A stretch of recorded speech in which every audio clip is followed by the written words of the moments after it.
ఏదైతే కవిత కేసీఆర్కు రాసిన లెటర్ తెలంగాణ రాజకీయాల్లో పెను సంచలనంగా మారిందని చెప్పొచ్చు. కవిత వచ్చిన తర్వాత కూడా ఆ లెటర్ నేనే రాశాను, ఆ లెటర్ ఎట్లా లీక్ అయిందో పార్టీలోకి సంబంధించి చాలా అవకతవకలు ఉన్నాయి, పార్టీలో నా మీద కుట్రలు పడుతున్నారని చెప్పేసి కవిత కూడా నిన్న శంషాబాద్ ఎయిర్పోర్ట్లో మాట్లాడడం జరిగింది. ఇదే అంశాలపై అసలు బీఆర్ఎస్ పార్టీలో ఏం జరుగుతుంది, కవితకు సంబంధించి కానీ ఈ మొత్తం ఓవరాల్ ఎపిసోడ్స్ గురించి మనతో మాట్లాడడానికి సీనియర్ పొలిటికల్ అనలిస్ట్ ప్రకాష్ గారు ఉన్నారు. సార్, ఏంటి అసలు మొత్తం పార్టీలో ఇంత డిస్టర్బెన్సెస్?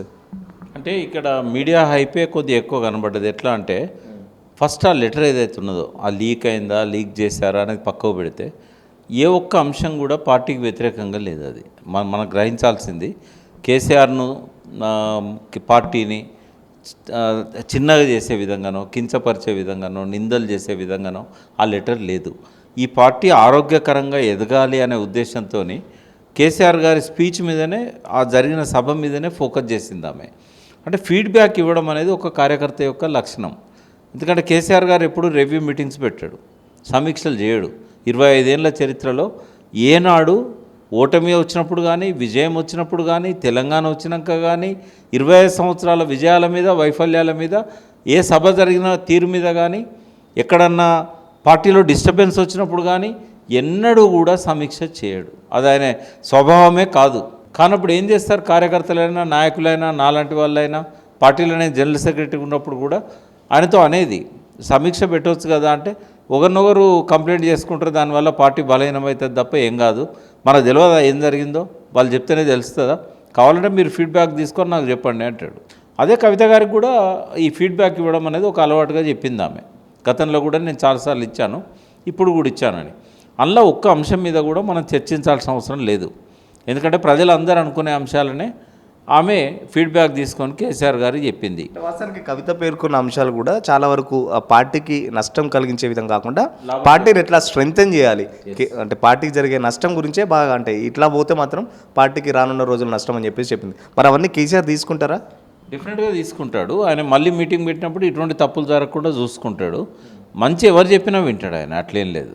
కాకుంటే సమీక్ష ఆయన పెట్టాడు, ఫీడ్బ్యాక్ తీసుకుంటాడు.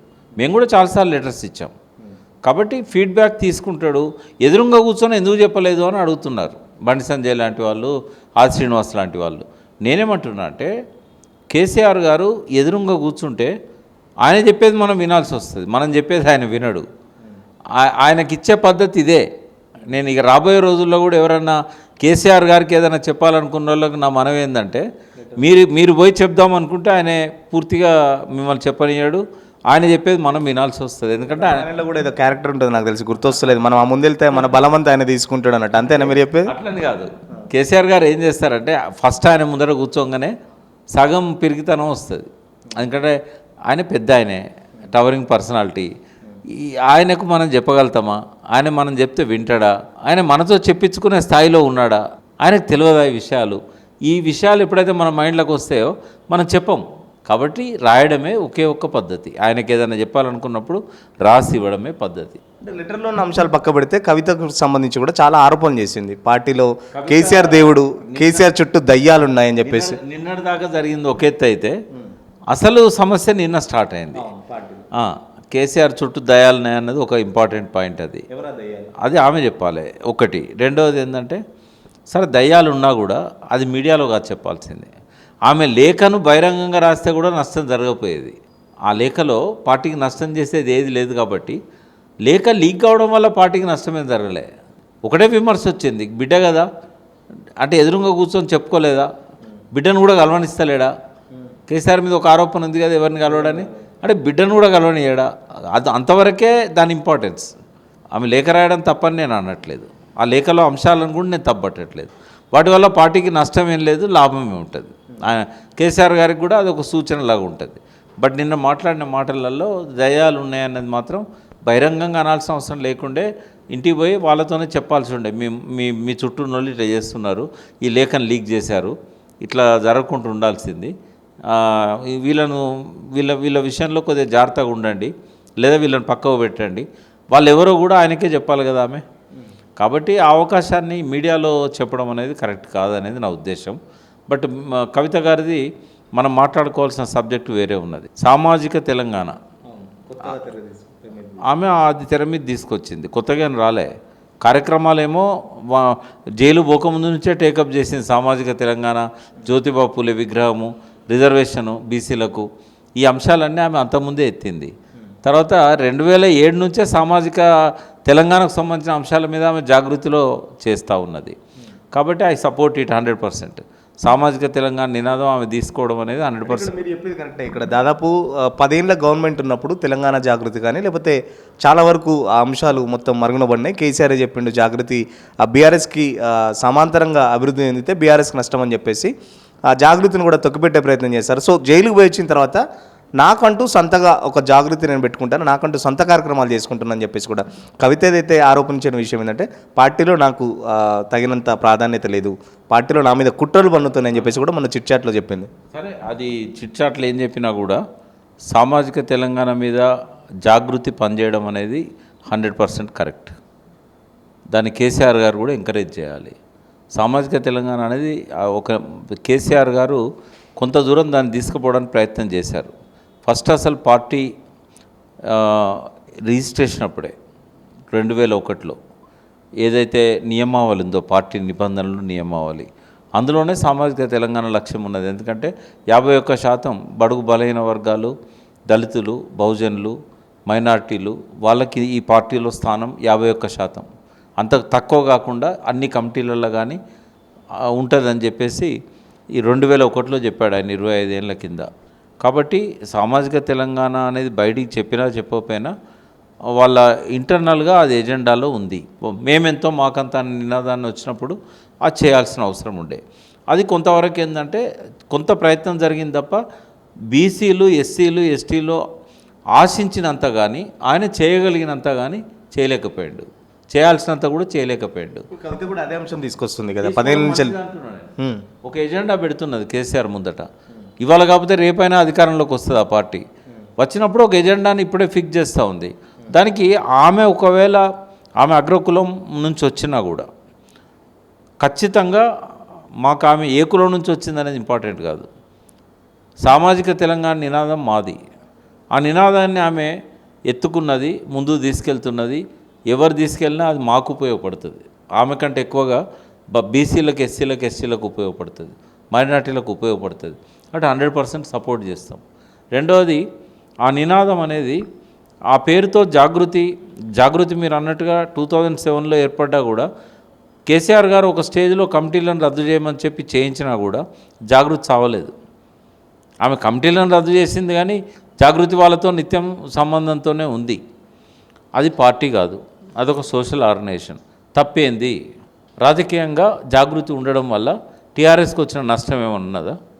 కాబట్టి 100% ఆమె సామాజిక తెలంగాణ లక్ష్యాన్ని పెట్టుకొని జాగృతి తరఫున కనుక ఆమె నిర్మాణాలు చేసినట్టయితే దీన్ని బీజేపీకి, ఆర్ఎస్ఎస్కున్న సంబంధంలాగా చూడాలి తప్ప దీన్ని ఒక పోటీ పార్టీగా చూడాల్సిన అవసరం లేదు.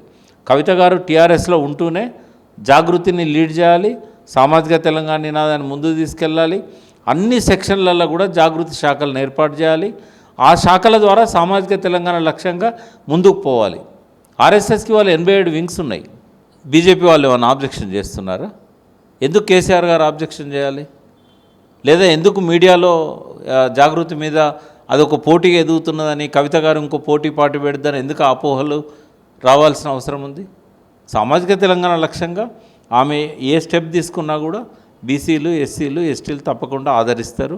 ఇదివరకు కలిసి వచ్చారు, ఇప్పుడు కూడా కలిసి వస్తారు. కవిత స్వయంగా చెప్తుంది కదా పార్టీలో నా మీద కుట్రలు పన్నుతున్నారని చెప్పింది. ఎక్కడైనా ఉంటుంది, ఎప్పుడైనా ఉంటుంది. హరీష్ రావు మీద కుట్రలు లేవా? నేను అనేది కుట్రలు ఎప్పుడూ ఉంటాయి. ఒక పార్టీ, రాజకీయ పార్టీ అంటేనే కాల్బట్ లాగేటోళ్ళు ఉంటారు. సీఎం బిడ్డ అయినంత మాత్రాన స్పేర్ చేస్తారని ఎందుకు అనుకోవాలి? కుట్రలు కేసీఆర్ మీద కూడా ఉన్నాయి.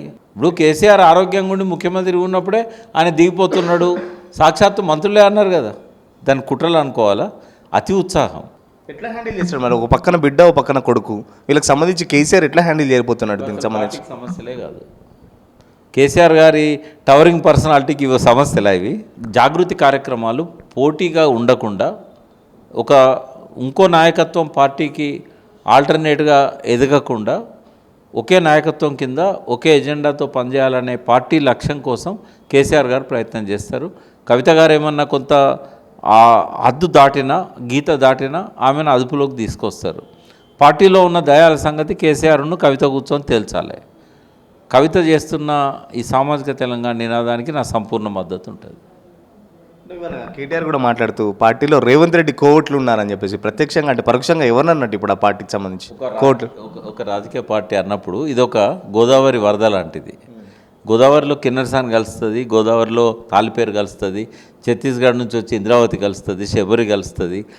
ఏదేది కలిసినా కూడా అక్కడున్న కొంత చెత్తను మోసుకొస్తుంది, కొంత మంచి పరిమళాలను కూడా తీసుకొస్తుంది. రాజకీయ పార్టీ కూడా అటువంటిదే. అన్ని వర్గాల నుంచి జాయిన్ అవుతారు. కాంగ్రెస్ నుంచి వస్తారు, బీజేపీ నుంచి వస్తారు, ఎంఎల్ పార్టీ నుంచి వస్తారు, సిపిఎం నుంచి వస్తారు, మామూలుగా సైలెంట్గా ఉన్న వాళ్ళు కూడా ఏ పార్టీకి సంబంధం లేని వాళ్ళు వస్తారు.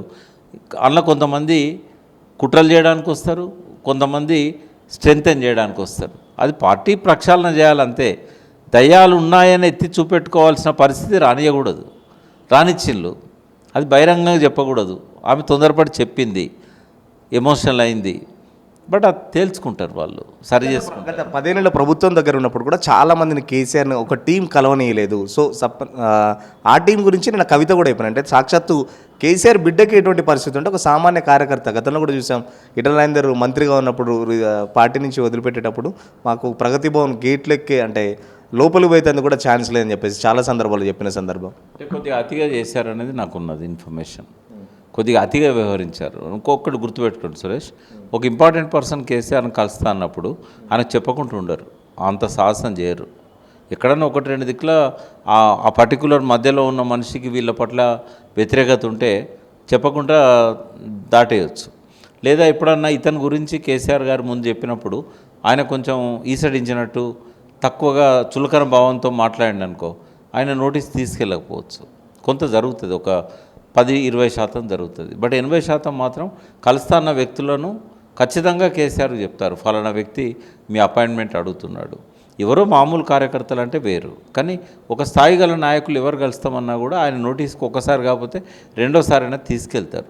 కాబట్టి పవర్ సెంటర్ దగ్గర ఉన్న వాళ్ళు ఏ దేశంలోనైనా, అమెరికా నుంచి ట్రంప్ దగ్గర నుంచి మొదలుపెట్టి కేసీఆర్ దాకా వాళ్ళ నిందలు తప్పవు. పవర్ సెంటర్ దగ్గర ఉన్న వాళ్ళకు ఆయన చెప్పిండో వీళ్ళకి తెలుసా, కానీ నన్ను కలవనిస్తలేడు, కలవనీయడం లేదనేది మధ్యలో ఉన్న వాళ్ళని బలి చేయడం అనేది.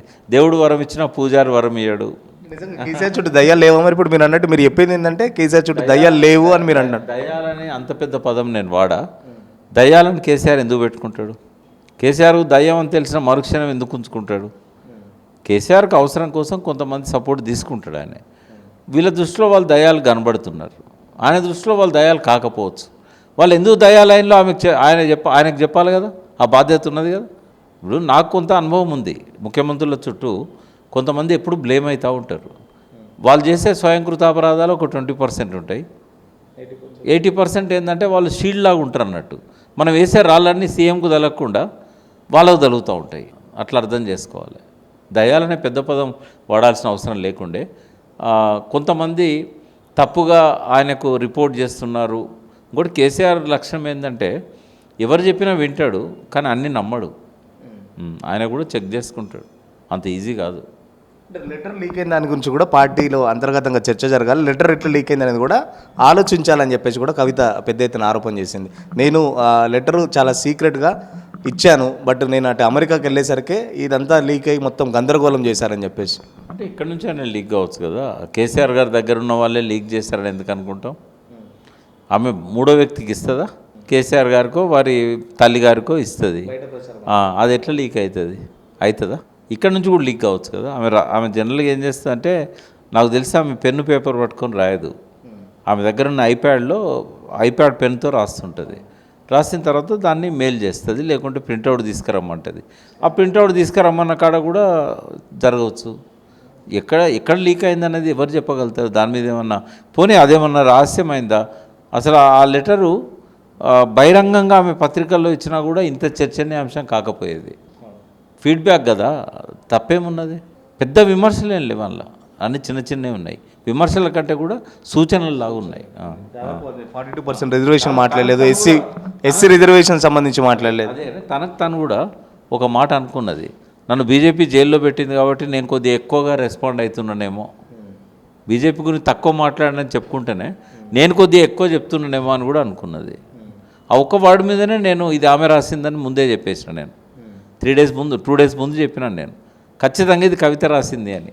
లీక్ ఎవరు చేశారనేది కవిత గారు ఎంక్వైరీ చేసుకోవాలి. అంటే కవిత కూడా బాధపడుతుంది అని చెప్పేసి కూడా బయట ఒక ప్రచారం జరుగుతుంది. నన్ను బీజేపీ లోపలిస్తే ఆ విషయం గురించి మాట్లాడలేదు, ఆ శ్రేణులకు సంబంధించి అట్లా అనలేదు. పార్టీని కాపాడుకునే క్రమంలో బీజేపీకి టీఆర్ఎస్కు పొత్తున్నదని ప్రచారం జరుగుతున్నప్పుడు ఎమ్మెల్సీ పోటీ చేయకపోవడం తప్పన్నది. అంతకుమించి ఆమె ఏమీ అట్లా అనలేదు. ఆమెకు ఉన్నది కక్ష. సహజంగానే మనిషి ఉప్పు కారం తినే మనిషికి జైల్లో పెడితే ఒక అభాండాలు వేసి అపవాదులు వేసి జైల్లో పెడితే కోపం ఉండదా? ఆమెను బండి సంజయ్ లాంటి వాళ్ళు ఇక్కడ రాని అనడాన్ని నేను తీవ్రంగా ఖండిస్తున్నా. ఇప్పుడు ఆయన మంత్రి, నీకు కోర్టు చెప్పిన తర్వాత కదా లిక్కర్ రానా కాదా అనేది తేలేది. అట్లా ప్రియంప్ట్ చేయొచ్చా? ముందే చెప్పొచ్చా అట్లా? ఇప్పుడు ఆయన మీద criminal case, civil damages case వేయచ్చు కదా, అట్లా అనొచ్చా ఒక బాధ్యత గల మంత్రి? చాలాసార్లు నాకు చాలా దగ్గర ఒక బ్రదర్ లాగా. బట్ అట్లా ఇంకోసారి బండి సంజయ్ కానీ బీజేపీ శ్రేణులు కానీ కాంగ్రెస్ శ్రేణులు కానీ కోర్టు తేల్చేదాకా ఆమె దోషి అని లిక్కర్ రానని ఎవరన్నా కూడా అది వాళ్ళు శిక్షార్హులు అవుతారు. ఆమెకు శిక్ష పడుతుందో లేదో తెలియదు, కానీ వీళ్ళకి మాత్రం శిక్ష పడుతుంది. అంటే ఎంటైర్ ఎపిసోడ్కి సంబంధించి కార్యకర్తలు కూడా చాలా డైలమాలో ఉన్నారు. నిన్నటి నుంచి భవన్లో కూడా ఎవరు సందడి లేదు, కార్యకర్తలు ఎవరు పలకరించినా మాట్లాడే ఆ ధైర్యం చేయట్లేదు. లీడర్లు కానీ ఎమ్మెల్యే స్థాయి మాజీ మంత్రుల స్థాయి వాళ్ళు కూడా ఈ ఇష్యూ గురించి ఎవరు మాట్లాడట్లేదు. ఎందుకు? నేను అందరికీ సూచన చేస్తున్నా, సామాజిక తెలంగాణ నినాదము కవిత గారు ఎత్తుకోవడం అనేది పార్టీకి చాలా చాలా మంచిది. రెండవది, పార్టీ పెట్టట్లేదు, ఆమె పెడతా అని చెప్పలేదు. ఆమె మీద అపవాదులు ఇవన్నీ కూడా నమ్మాల్సిన అవసరం లేదు. పార్టీని మరో రకంగా బలోపేతం చేయడానికి సామాజిక తెలంగాణ అనేది ఈ పార్టీకి ఒక వెన్నుముకలాగా నడుస్తుంది. కేవలం పార్టీ శ్రేణులే కాకుండా జాగృతి శ్రేణులు కూడా ఈ నినాదాన్ని ముందుకు తీసుకుపోవడం అనేది పార్టీని రేపటి రోజుల్లో ముందుకు తీసుకెళ్ళడానికి ఉపయోగపడే చర్య. కవిత ఏం పార్టీకి శత్రువు కాదు, కవిత పార్టీ వ్యతిరేక కార్యక్రమాలు చేయలేదు. ఆ ఒక్క మాట అనకుండా మీడియాలో ఉండాల్సింది, ఆ మాట ఎమోషనల్ అన్నది. ఎందుకంటే అది నిజంగా అట్లుందా? అంటే కేటీఆర్ వర్సెస్ కవిత అధికారం కోసం అది సీన్ ఉందా నిజంగా? అంటే అటువంటి సిచ్యువేషన్ నడుస్తుందా? మరో పక్కన కాంగ్రెస్ బీజేపీ అయితే అధికారం కోసం లేకపోతే ఆస్తుల పంపకాల కోసం ఆల్రెడీ గొడవలు స్టార్ట్ అయ్యాయని చెప్పేసి కూడా వాళ్ళు ప్రభాకరణ కూడా స్టార్ట్ చేశారు. తప్పేమున్నది? కేసీఆర్ కొడుకైనా కేసీఆర్ బిడ్డకైనా తన తదనంతరం మేము సీఎం కావాలని ఉంటుందా? అది తప్ప? ఏమన్నా ఆశించడం తప్ప? అడ్డుపడడం తప్పు అవుతుంది. కేసీఆర్ ఒకవేళ కేటీఆర్కి ఇస్తున్నప్పుడు అడ్డుపడడం తప్పు అవుతుంది, ఆశించడం తప్పు కాదు. రెండవది, ఆమె తన ప్రతిభను నిరూపించడానికి ఆమె ప్రయత్నాలు చేస్తున్నది. ఒక ఆరోగ్యకరమైన పోటీ ఉండకూడదా పార్టీలో? సామాజిక తెలంగాణ చాలా పవర్ఫుల్ స్లోగన్ అది. రేపు ఆమె వెనకాల దళిత బహుజనులంతా చేరినప్పుడు కేసీఆర్ గారి అభిప్రాయం మారొచ్చు కదా. అంటే నేనేమంటున్నా, ఇప్పుడైతే కేసీఆర్ ఎవరికి ముఖ్యమంత్రి ఇవ్వడు, అది క్లియర్. ఇంకో 5 ఏళ్ళ దాకా కూడా ఎవరికి ఇవ్వడు. ఇది 2033లో ఆలోచించాల్సింది ఎవరు ఉండాలి అనేది. అప్పటి వరకు వాళ్ళని ప్రూవ్ చేసుకోవాలి, ఎవరు సమర్థులు అనేది ప్రూవ్ చేసుకోవాలి. ఇప్పటివరకు కేటీఆర్ గారు ప్రూవ్ చేసుకున్నారు. ఆయన డిఫాక్టో చీఫ్ మినిస్టర్గానే వ్యవహరించాడు లాస్ట్ 5 ఇయర్స్, 2వ టర్మ్లో. ఆయన విషయంలో ఎవరికి అనుమానాలు లేవు. ఈయన చేతిలో తెలంగాణను పెడితే సుభిక్షంగా ఉంటుంది. ఈయన తెలంగాణను అన్ని రంగాలలో డెవలప్ చేశాడు. ఆయనకి ఇచ్చిన మున్సిపల్ అడ్మినిస్ట్రేషన్ కానీ ఐటీ కానీ అంతవరకే పరిమితం కాకుండా ఎమ్మెల్యేలు ఎవరు ఏది అడిగినా కూడా ఆయనకున్న ఇన్ఫ్లుయెన్స్తో ముఖ్యమంత్రి కొడుకుగా ఆయన చాలా చేశాడు. ఆయన విషయంలో ఎవ్వరికి అనుమానం లేదు. తెలంగాణ ఖచ్చితంగా కేసీఆర్ గారు ఏ లెవెల్లో తెలంగాణను తీసుకొచ్చాడో దాదాపుగా అదే లెవెల్లో కేటీఆర్ గారు తీసుకుపోతారనేది ప్రూవ్ అయింది. ఇక ప్రూవ్ చేసుకోవాల్సింది కవిత గారు. ఆమెకి అవకాశం రాలేదు. ఓన్లీ ఎంపీగా 5 ఏళ్ళు ఉంది, అక్కడ బెస్ట్ పార్లమెంటేరియన్గా అవార్డు తీసుకున్నది. ఎమ్మెల్సీగా ఉంది, ఎమ్మెల్సీగా అవకాశం తక్కువ ఉంటుంది. ఇష్యూస్ మీద మాట్లాడడం తప్పితే ఏం చేయరాదు ఆమె. కాబట్టి ఆమెకు తన సమర్థతను గురించి ప్రూవ్ చేసుకోవాలని ఉంది. తను కూడా ముఖ్యమంత్రి పోటీలో ఉండాలని మనసులో ఉండొచ్చు. ఆశించడం తప్పులేదు, ప్రయత్నం చేయడం తప్పులేదు. ఈ రకంగా పార్టీని బలోపేతం చేసే దిశగా సామాజిక తెలంగాణ ఎజెండాలో తీసుకురావడం అనేది రేపు ఆమెకు ఆ సమర్థత ఉందా లేదా, దళిత భోజనంలో వెనకాల ర్యాలీ అవుతారా కారా, ఇదంతా కూడా రేపు హెల్దీ కాంపిటీషన్ వాళ్ళిద్దరి మధ్య ఉంటుంది. ఉండనియండి, తప్పేముంది. ఇంకొకరు కూడా ఉన్నారు, మర్చిపోతారు, మధ్యలో హరీష్ రావు కూడా ఉన్నారు. హరీష్ రావు ఇప్పుడు కేసీఆర్ గారు ఇస్తే వాళ్ళిద్దరిట్లనే ఇస్తాడు. హరీష్ రావు గారికి ఎందుకు ఇస్తాడు? ఆయనకి ఇచ్చే అవకాశం లేదు కదా. ఎందుకంటే పితృస్వామ్య వ్యవస్థలో కుటుంబం అనేది ప్రధానంగా ఉంటుంది, కొడుకు ప్రధానంగా ఉంటాడు, బిడ్డ తర్వాత స్థానంలో ఉంటుంది. ఆయనంతటా ఆయనే కాంప్రమైజ్ అయ్యండి హరీష్ రావు గారు. ఒకవేళ నేను కూడా పోటీలో ఉన్నా అని చెప్పినప్పుడు అప్పుడు ఆయన సమర్థత కూడా డిఫరెంట్గా ఉంటుంది. ఇది కుటుంబ పార్టీగానే ఉంది, ఎవరన్నా కాకపోయినా.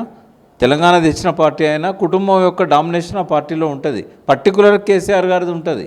ఆయన నేతృత్వంలోనే టీఆర్ఎస్ పార్టీ మనుగడ సాగిస్తుంది. ఇప్పుడైనా ఇంకా 10 ఏళ్ళకైనా ఆయనే అధ్యక్షుడుగా ఉంటారు. ఆయన ముఖ్యమంత్రి ఉన్నా ఆయనే అధ్యక్షుడు ఉంటారు. కాబట్టి ఆయన ఇష్టం అది. దశరథుని దగ్గర నుంచి చూస్తున్నాం.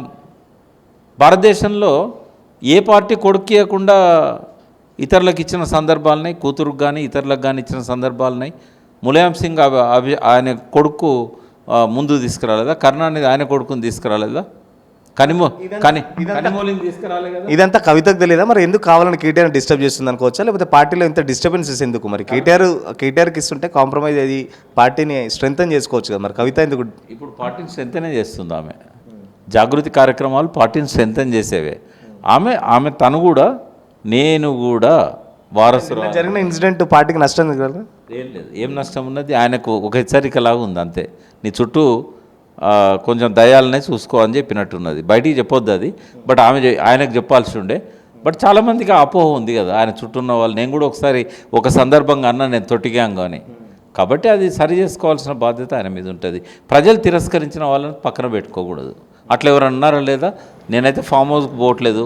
మొత్తం నాకు తెలిసి ఫామ్ హౌస్ ఆయన 2012లో ఫామ్ హౌస్ స్టార్ట్ చేశాడు, ఆ పాత ఫామ్ హౌస్. అప్పటి నుంచి ఇప్పటి వరకు నేను పోయిన సందర్భాలు ఒక 2-3 కంటే ఎక్కువ లేవు. కాబట్టి అక్కడ ఎవరున్నారు ఆయన చుట్టూ అనేది నాకు తెలియదు. ఎట్లా ఉంటుంది ఫైనల్ చెప్పండి? కేసీఆర్ రాజీకి పిలిపిస్తాడా, లేకపోతే ఇద్దరిని కూర్చొని పెట్టి మాట్లాడతాడా? ఏం చేస్తాడు? ఏం చేస్తే ఈ పార్టీలో డిస్టర్బెన్స్ అనేది అంతా సెట్ అవుతుంది? మరి అసలు డిస్టర్బెన్స్ ఏం లేదని నేను అనుకుంటున్నా. కేవలం కొన్ని అభిప్రాయాలు ఉన్నాయి, అవి కేసీఆర్ గారు చెప్తే రిజాల్వ్ అవుతాయి. కానీ కవిత చేస్తున్న ప్రయాణం మాత్రం మంచిదని నేను అంటున్నా. ఎవరు కూడా దూరం ఉండాల్సిన అవసరం లేదు. వాళ్ళకి వీలైతే సహకరించాలి సామాజిక తెలంగాణ కోసం. టీఆర్ఎస్లో చాలామంది దళిత బహుజన నాయకులు ఉన్నారు.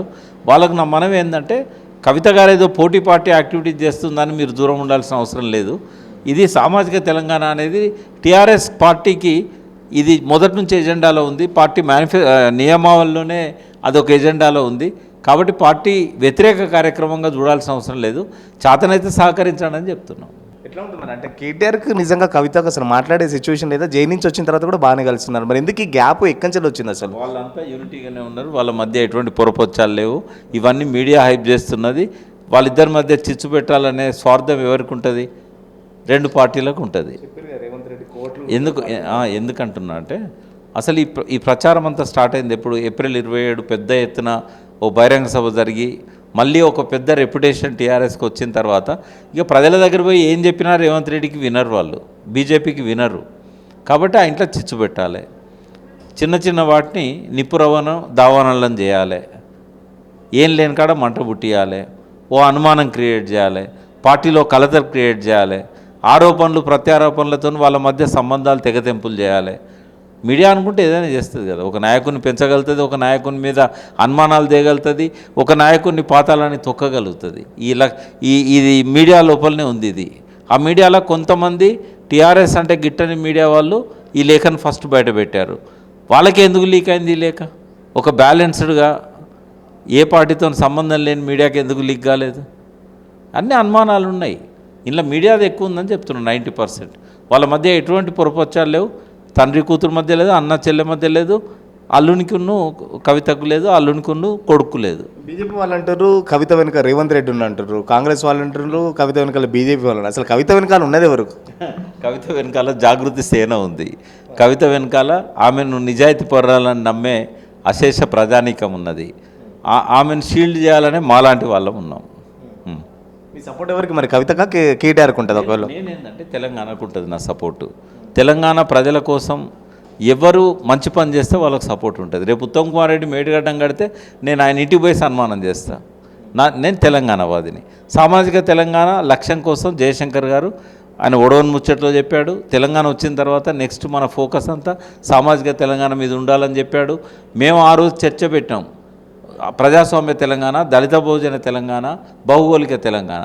ఆయన ఏమన్నాడు? ముందు మన పొలం వేరే వంచి కబ్జాలకు పోయింది, పొలాన్ని తెచ్చుకున్నాక అప్పుడు ఆలోచిద్దాం అన్నాడు.